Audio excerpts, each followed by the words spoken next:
3 साल से।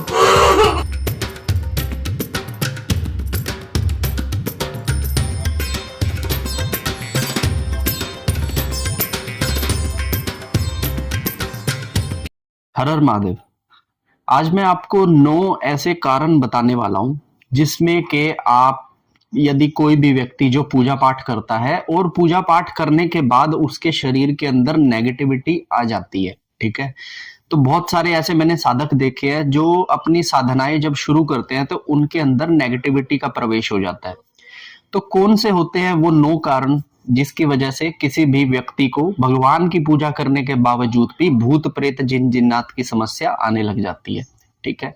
तो आज का वीडियो पर्टिकुलर इसी टॉपिक के ऊपर है, ठीक है। सबसे पहले, जब कभी साधक को कोई मंत्र मिलता है, कोई मंत्र दीक्षा मिलती है और वो मंत्र दीक्षा को जाप करने लगता है, प्रॉपर 3 हफ्ता जाप किया, मतलब मान लीजिए 3-4 दिन भी अगर वो जाप करता है तो उसके अंदर थोड़ी क्वांटिटी बन जाती है जाप की, लेकिन 3 हफ्ता 4 हफ्ता जब वो जाप करता है तो उसको किसी चीज की हाजिरी आने लग जाती है, या फिर उसकी तबीयत खराब होने लग जाती है, या फिर उसको नेगेटिविटी के सिम्टम्स आने शुरू हो जाते हैं। तो ये सिम्टम्स वो उसके अंदर पहले से ही थे, जिस तरह के, जैसे मान लीजिए कोई पितृ दोष था, या फिर किसी तरह की लाग चपेट थी, कहीं गलत जगह पर उसका पैर आया था, या किसी गलत घर से उसने खाना या पानी पिया था, तो वो शरीर के अंदर उसके नेगेटिविटी थी। लेकिन जब उसने जाप किया, 3 हफ्ते 4 हफ्ते 1 महीने तक उसने जाप किया, तो वो नेगेटिविटी धीरे धीरे कर जाप से ऊपर की तरफ उठने लगी, और जैसे जैसे नेगेटिविटी ऊपर की तरफ उठने लगी उस व्यक्ति को नेगेटिविटी के सिम्टम्स आ गए। ये था पहला कारण, ठीक है। दूसरा कारण, जिन लोगों को भी मतलब के पूजा पाठ करने के बाद भी नेगेटिविटी आ जाती है, उसका कारण ये होता है कि कुछ लोग जाप कम करते हैं और भोग करने पर, भोग देने पर ज्यादा जोर देते हैं।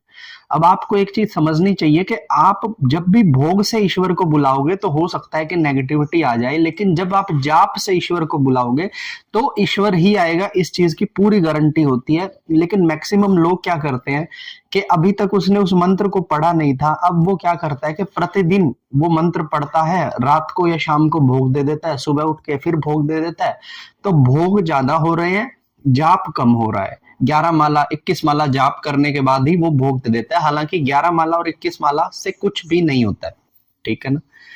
तीसरी चीज, आपको नेगेटिविटी आ गई है, कोई मंत्र आपने लिया किसी गलत गुरु से, ठीक है, गुरु आपका ठीक नहीं है, आप गुरु के पास गए, किसी भी व्यक्ति को आपने ढूंढा इंस्टाग्राम से या फिर यूट्यूब से, आपने सोचा कि मैं उससे दीक्षा ले लेता हूं, या फिर किसी ने जानकारी में बता दिया कि वो गुरु अच्छा है, वहां से दीक्षा ले ले, तो आपने जाकर केवल उस गुरु से मिलकर दीक्षा ले ली, ना आपने गुरु को परखा और गुरु ने तो आपको परखना ही क्या था।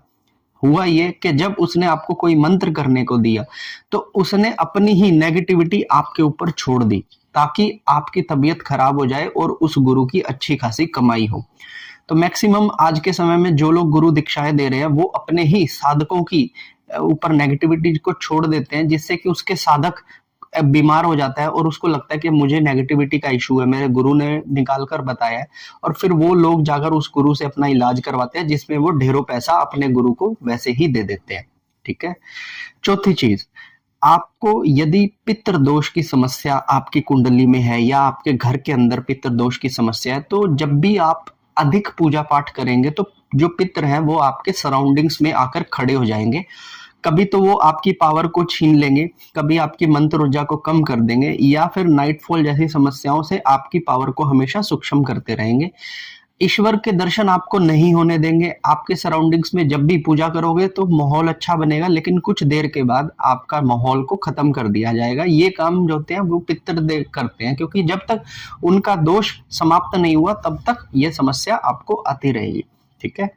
अगला कारण है कि नियम का हमें नहीं पता था, कोई मंत्र हमने करना था, फॉर सपोज कि हमने माँ काली का मंत्र को करना है, ठीक है। अब हमें प्रॉपर नियम नहीं पता, आसन के नियम नहीं पता, ठीक है, बैठने के नियम नहीं पता, माला के नियम नहीं पता, ठीक है, हमें दिनचर्या में कैसा खाना पीना करना है, हमें इसके नियम नहीं पता। तो जब हम बड़ी शक्तियों का जब भी पूजा पाठ करते हैं, जैसे माँ प्रत्यांग्या लगा लीजिए, प्रेतराज सरकार लगा लीजिए, बालाजी महाराज लगा लीजिए, माता काली लगा लीजिए, जब भी हम इन बड़ी शक्तियों की साधनाएं करते हैं और हमें नियम ना पता हो तो ये साधनाएं हमारे लिए जहर के समान सिद्ध हो जाती हैं और हमारे अंदर ना चाहते हुए भी नेगेटिविटी का प्रवेश होने लग जाता है।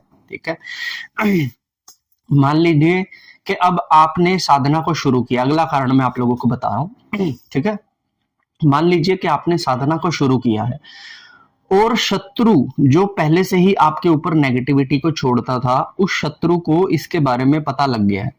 तो वो शत्रु क्या करेगा कि वो शत्रु अपने तंत्र मंत्र के ज्ञान से आपके घर के देवताओं को बंधन में करके वहां पर नेगेटिव चीजों को बिठा देगा। उसके बाद आप जितनी भी पूजाएं करोगे वो सारी पूजाएं उस नेगेटिविटी के पास जाएंगी और आपके घर में नेगेटिव समस्या आनी शुरू हो जाएंगी। ठीक है, ये था एक कारण। ठीक है, अब अगला कारण मैं आप लोगों को बताता हूं कि कुछ लोग देवताओं के नाम पर आपसे भूत प्रेत पुजवाना शुरू कर देते हैं। मैक्सिमम ये कौन से देवता होते हैं? माता काली, माता मसानी, भैरव बाबा, शीतला माता, चौराहे वाली माता, कोई पीर हो गया, 5 बावरियों में से कोई बावरी हो गया। ये जब भी पूजन में आएंगे तो आपको कंफर्मेशन नहीं मिलेगा कि हम देवता की पूजा कर रहे हैं या हम किसी देवी भूत प्रेत की पूजा कर रहे हैं, क्योंकि इनकी पूजा में भूतों प्रेतों का आना अनिवार्य आएंगे आएंगे आएंगे आएंगे। कुछ भी कर लीजिए, आपको ये समस्या आएगी ही आएगी। ठीक है, तो अगर आप सही गुरु से दीक्षा लेकर ये पूजाएं कर रहे हैं तो आपको नेगेटिविटी की जो समस्या है वो आनी शुरू हो जाएगी। अगर सही गुरु है तो वो उसे हटा देगा, और अगर गलत गुरु है तो यही नेगेटिविटी की समस्या आपको परेशान करना शुरू कर देगी। ठीक है, अगला कारण मैं आप लोगों को बताता हूं कि अपनी पूजा के बारे में जो लोग अगला जो कारण है, अपनी पूजा के बारे में जो लोग सबको बताना शुरू कर देते हैं। लाइक कि मैंने हनुमान जी की साधना कर रहा हूँ, मैंने अपने दोस्तों को बता दिया, मैंने 1-2 जनों को मैसेज में लिख दिया प्लीज कॉल मुझे मत करना, मैं बैठा होता हूँ, मैं पूजा में होता हूँ। जब आप गलत लोगों को अपनी इस चीज के बारे में बताओगे तो मान लीजिए कि सामने वाले के को कोई नेगेटिविटी है उसके पीछे और उसने सुन लिया कि आप बालाजी की पूजा कर रहे हो, तो वो नेगेटिविटी फटाफट दौड़ी आपके पास आ जाएगी। तो इसीलिए कहते हैं कि हमेशा साधनाएं गुप्त तरीके से करनी चाहिए। अपनी साधनाओं का जिक्र ज्यादा लोगों से ना करें, नहीं तो आप भी उनकी नेगेटिविटी आपको आकर लग जाएगी, क्योंकि मुक्ति सबको पानी है। ठीक है, अगला कारण यह है कि आपका कुछ लोगों को जाप जब मिलता है, कोई भी जाप या मंत्र जब मिलता है, तो उनका मंत्र 1 महीने 2 महीने वो लोग मंत्र करते हैं, जिससे उन्हें थोड़े से अनुभव आते हैं और वो लोग अपने मंत्र को दूसरों पे लिए करना शुरू कर देते हैं। मतलब अभी खुद का मंत्र पका नहीं है और उन्होंने दूसरों के लिए वो मंत्र करना शुरू कर दिया। ऐसे में नेगेटिविटी 100% आपके ऊपर आएगी, क्योंकि आप इस समय बिना ऑरा के हो, आपका कोई सुरक्षा चक्र मजबूत नहीं है और सामने वाले के पीछे अगर कोई ताकतवर चीज है ना, तो वो आकर आपके ऑरा को तोड़कर आपके ऊपर हमला कर सकती है। ठीक है, तो मैक्सिमम जो मैंने ये केसेस देखे हैं अभी तक, मैंने जितना भी एक्सपीरियंस इस लाइन में लिया उसके हिसाब से ये 9 कारण मैंने प्रमुख रूप से निकाले हैं कि जिसकी वजह से आपके पूजा पाठ करने के बावजूद भी आपको नेगेटिविटी का सामना करना पड़ सकता है। तो अगर इनमें से कोई रीजन आपके ऊपर है और आप उस रीजन से ग्रसित हैं, तो आप मुझे कमेंट सेक्शन में बताइए। उनसे बचने का निवारण क्या है, ये मैं आपको वीडियो के थ्रू या फिर मैसेजेस के थ्रू मैं आपको गाइड करूंगा। ठीक है, आशा करता हूं कि मेरा ये टॉपिक, ये जो मेरा प्रश्नोत्तरी थी, ये आपको समझ आई होगी। ठीक है, हर हर महादेव। तब तक के लिए हर हर महादेव।